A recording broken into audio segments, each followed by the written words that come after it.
आपके बीच हर कार्यक्रम में, सुख में, दुख में, जब भी मुझे आप बुलाते हो मैं आपके बीच आती हूँ।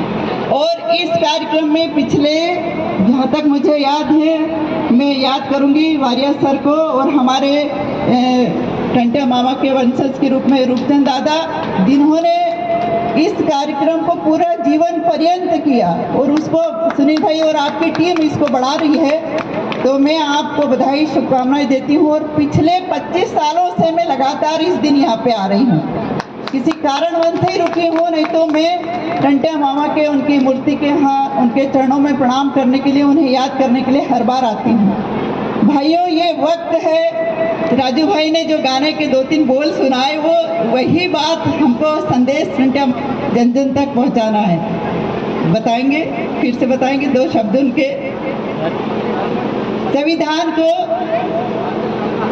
संविधान के खातिर लड़ना है, परिवर्तन लाना है और टंट्या मामा की इस जयंती के स्मरण में उनको सत-सत प्रणाम करना है।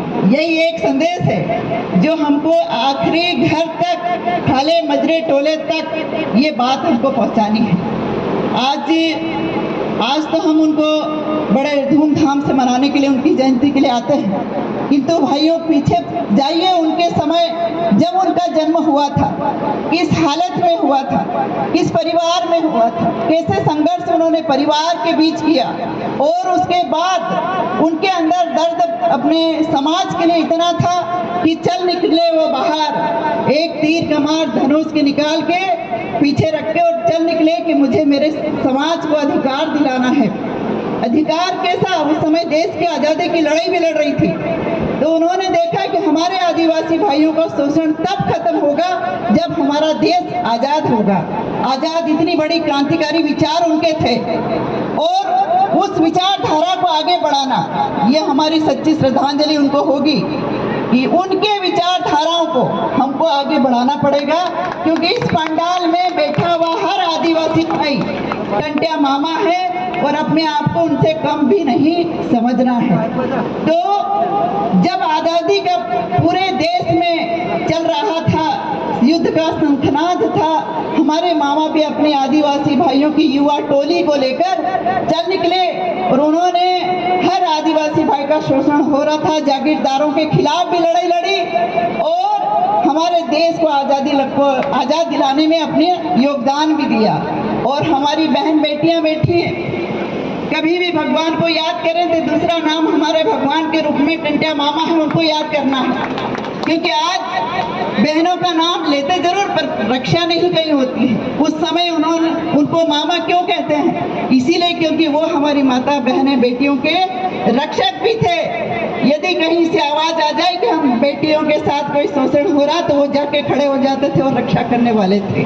तो आज हम उनके जो वंशज थे, 6ठी पीढ़ी के रूप में सुनील हमारे बीच उपस्थित है, उनके पूर्वज के रूप में हमारे दादा यहाँ सब उपस्थित है। तो उनमें भी खून वही दौड़ रहा है कि हमको हमारे लोगों के लिए काम करना है। और मैं भी आपकी आदिवासी विधायक बहन ये आपके बीच हर बार कहते जा रही हूँ कि हमारे भाई लोगों का कहीं भी कोई तकलीफ हो तो एक बार याद करना, झुमा सोलंकी हमेशा आपके साथ खड़ी रहेगी और आपकी लड़ाई लड़ेगी। किंतु आज की जो परिस्थिति है, बिल्कुल आज हम मना रहे हैं, किंतु उठ खड़े होना है। परिवर्तन की लहर चल रही है और इसमें हमारे योगदान को भूलना नहीं है, टंट्या मामा के योगदान को नहीं भूलना है। और इस योगदान को बरकरार रखना है तो हमारे संविधान को बचाना पड़ेगा, क्योंकि संविधान ही बाबा साहब और उनकी समिति ने जो लिख के हमारे को पूरी ताकत दे के गए हैं, वो आज खतरे में है। और यदि इसको नहीं बचाया तो आज के बाद की जो पीढ़ियां यहाँ कार्यक्रम करेंगी और आयोजन करेंगे तो वो कहेंगे कि जो अतिथि और ये सब बैठ के और कार्यक्रम करते थे वो कहाँ गए, कहाँ हमारी रक्षा नहीं हुई। तो हम सबकी जवाबदारी है कि हमारे समाज को बचाने के लिए संविधान को बचाना होगा। आज की इस जयंती में मेरी बात को मैं यहीं विराम देती हूँ। आप सब लोग